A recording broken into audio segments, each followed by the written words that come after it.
बने हमारे बुंदेलखंड में, और उत्तर प्रदेश में क्यों नहीं बने?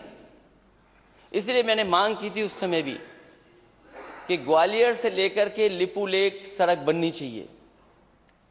मैंने कई बार पत्र भी लिखा, और जिस समय सुझाव मांगे गए थे समाजवादी पार्टी से, उसमें भी सुझाव मैंने लिख करके दिया था। मुझे उम्मीद है कि जब आप वित्त मंत्री जी जवाब दें या नेता सदन जवाब दें, तो जो सड़क मांगी थी ग्वालियर टू लिपू लेक, वो किस स्टेज पर है ये भी जानकारी दे दें। बहुत धन्यवाद आपका, लेकिन जमीन पर नहीं दिखाई दे रहा कुछ। ये मुझे नहीं पता, ये लिपू लेक तो नहीं जानते होंगे, हालांकि ग्वालियर जानते होंगे। अच्छा, लिपू लेक गए होंगे फिर।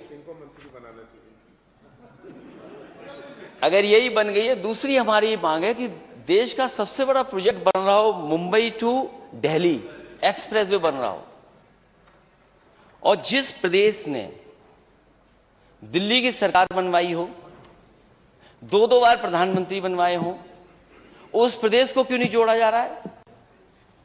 कम से कम नेता सदन, मैं आपकी मदद करना चाहता हूं, NHAI से कहिए कि उत्तर प्रदेश को भी उससे जोड़ें, क्योंकि उत्तर प्रदेश ने ही दिल्ली की सरकार बनाई है। और गंगा एक्सप्रेसवे के लिए मैंने अपने गवर्नर भाषण में कहा था कि गंगा एक्सप्रेसवे आप अपना खजाना क्यों खर्च कर रहे हो? हालांकि खजाने का पैसा, जो जितनी बड़ी सड़क है उतना पैसा तो नहीं दे रहे हैं आप, क्योंकि उसका मॉडल दूसरा है। वो मॉडल किसके सर पे आएगा? जब सड़क पे गाड़ी चलेगी तो किसके सर पे आएगा? वो जनता की जेब से पैसा जाएगा।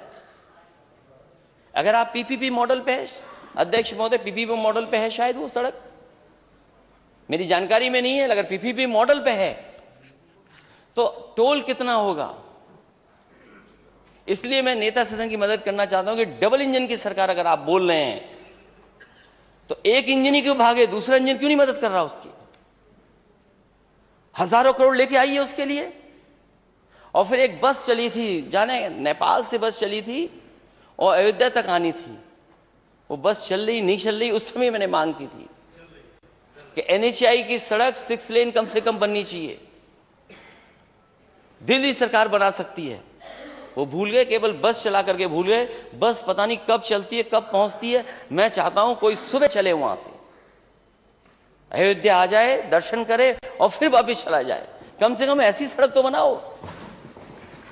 उसके लिए दिल्ली से पैसा मांगिए आप। नहीं, अब वो उन्हीं की बात कर रहे हैं, इसलिए नहीं ताली बजा रहे हैं, उनको समझ में नहीं आ रहा है। मांगे या मना करें। 1 डिस्ट्रिक्ट 1 प्रोडक्ट। आगरा में लेदर प्रोडक्ट्स, पता नहीं कितना बजट है इसके लिए। अंबेडकर नगर को कहा गया है कि टेक्सटाइल प्रोडक्ट्स के लिए 1 डिस्ट्रिक्ट 1 प्रोडक्ट में उसको कवर करेंगे। अंबेडकर नगर के लोग बताएंगे बजट कितना है उसमें। आजमगढ़ ब्लैक पॉटरी, बांदा में स्टोन क्राफ्ट के लिए, इटावा हमारा टेक्सटाइल प्रोडक्ट्स, क्योंकि इटावा है तो उसमें बजट तो नहीं होगा। फिरोजाबाद ग्लासवेयर, बजट कितना है उसके अंदर। हमीरपुर शूज के लिए बजट कितना है उसके अंदर है? अरे भाई, पानी तो हमने दिया, उसका भी तो धन्यवाद बोल दो। लोहिया गांव भी दिया आपने उनको। देखिए, बहुत इंटेलिजेंट है ये। लोहिया गांव ले गए। नहीं, वो नहीं, वो हम इनको जानते बहुत करीब से।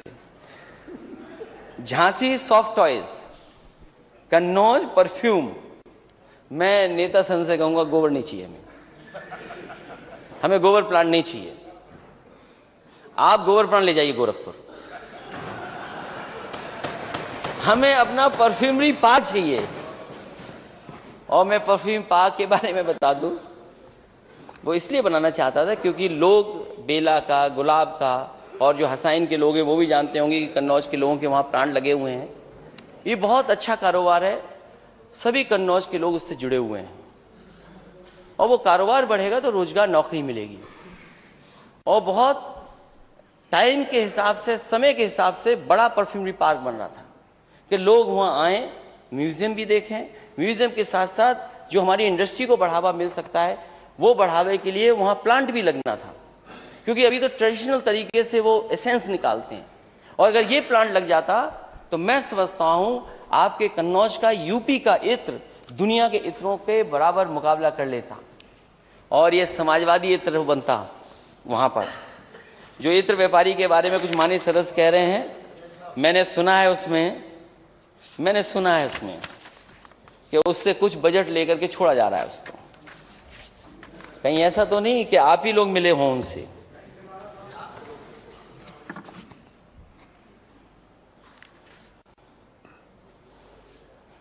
Ease of doing business ranking में उत्तर प्रदेश के अगर हम आंकड़े देखें तो ईज ऑफ डूइंग बिजनेस नहीं हो रहा है यहां, ईज ऑफ डूइंग क्राइम बहुत चल रहा है यहां।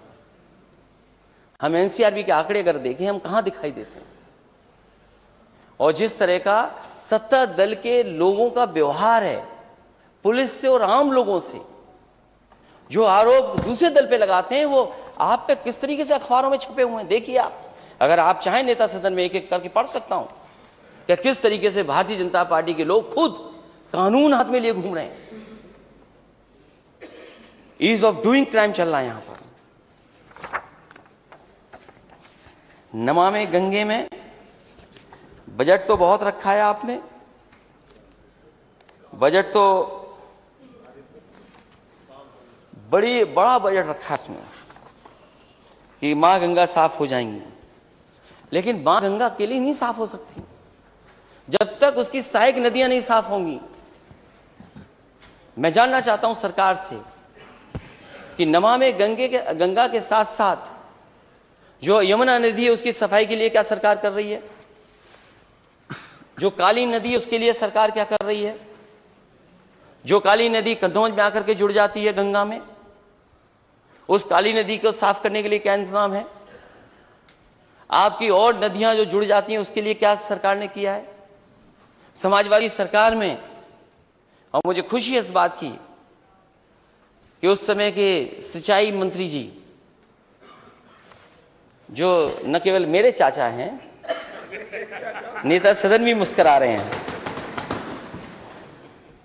वर्णा नदी को साफ करने के लिए इंतजाम किया गया था।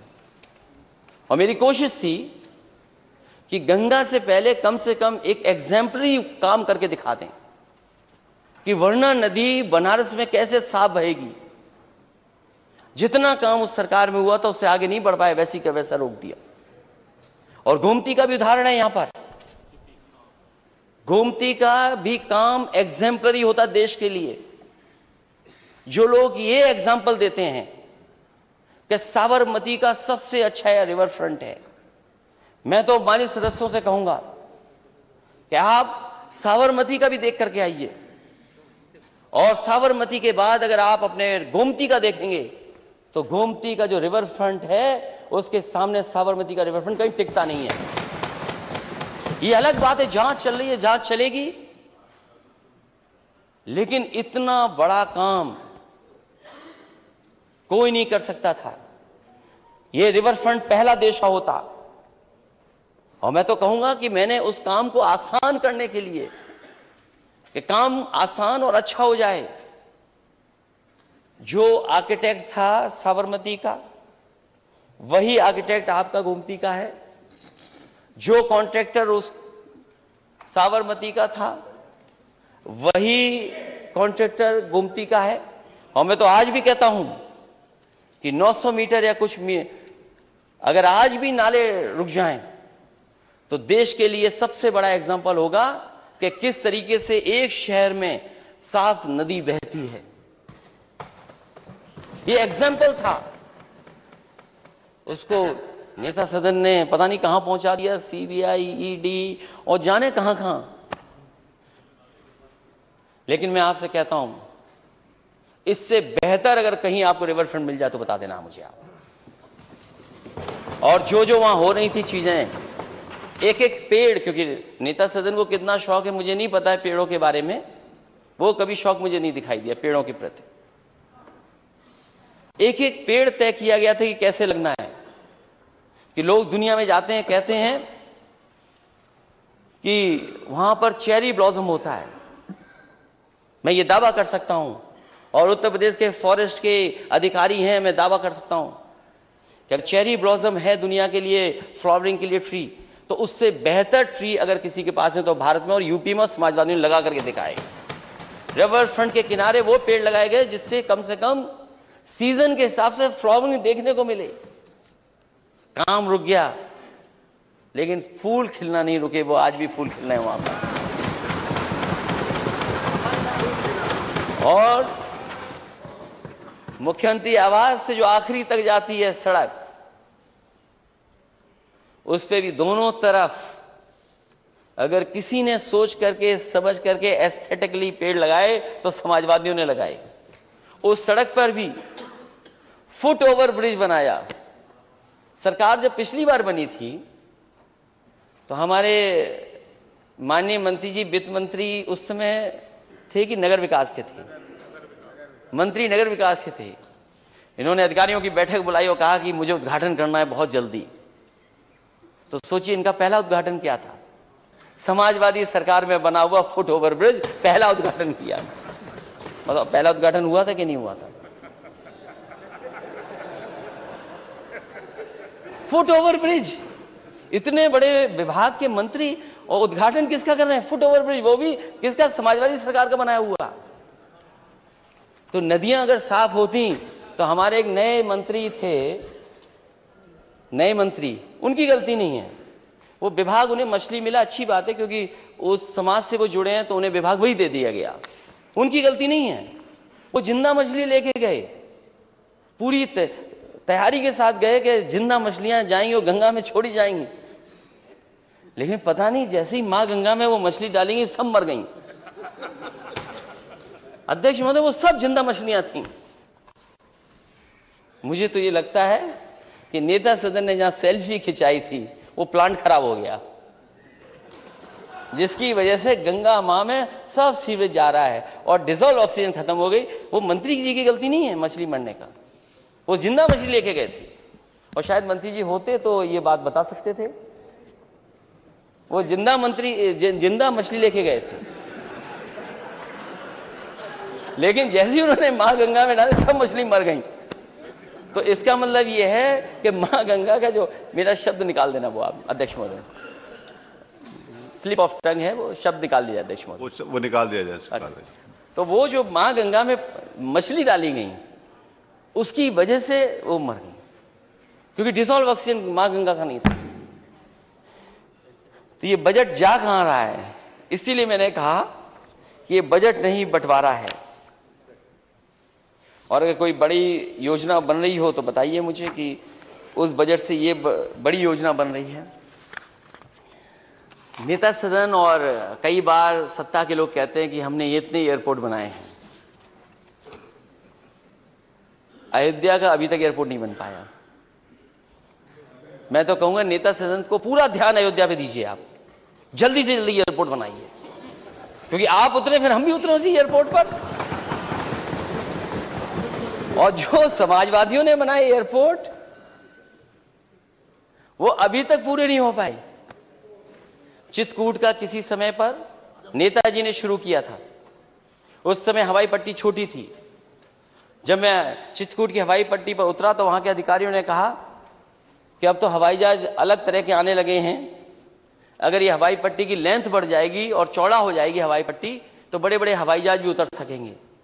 और उसी समय समाजवादी सरकार में फैसला लिया गया कि जो एक्स्ट्रा लैंड है वो ली जाएगी, क्योंकि फॉरेस्ट की लैंड लेनी थी, जिसके कारण समय लग गया, लैंड ली, काम शुरू हो गया, लेकिन 5 साल तक सरकार उस पर काम ही करती रही, अभी तक चालू नहीं कर पाई सरकार।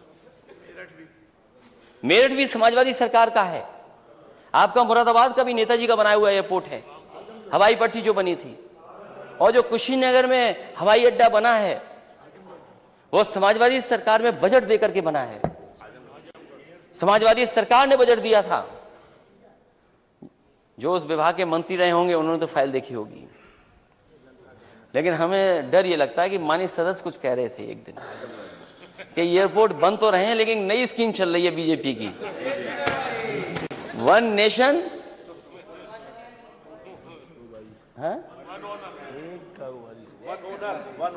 वन नेशन और वन पूंजीपति।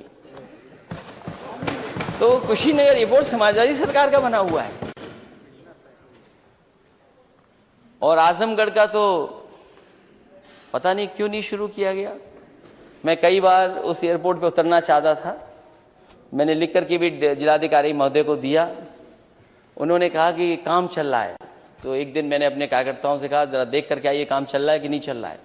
तो बोला काम सब पूरा हो चुका है, अब बिल्कुल बन करके तैयार है। मैंने फिर जिलाधिकारी से पूछा कि वो काम तो पूरा हो गया, सब साफ है, हवाई पट्टी पर। तो उन्होंने कहा अभी टेस्ट हुआ है, टेक्निकल टेस्ट हुआ है, इसमें कुछ फ्रिक्शन ज्यादा है।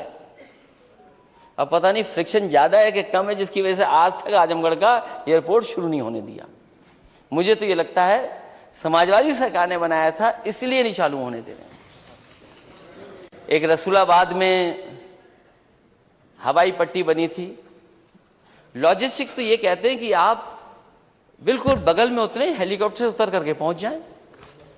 अब सोचिए इतना बड़ा कार्यक्रम आप करने जाने नेता सदन, जिसमें आदरणीय राष्ट्रपति जी आ रहे हैं, प्रधानमंत्री जी आ रहे हैं, आप भी जा रहे हैं, बहुत सारे लोग जा रहे होंगे, और कहां उतरेंगे?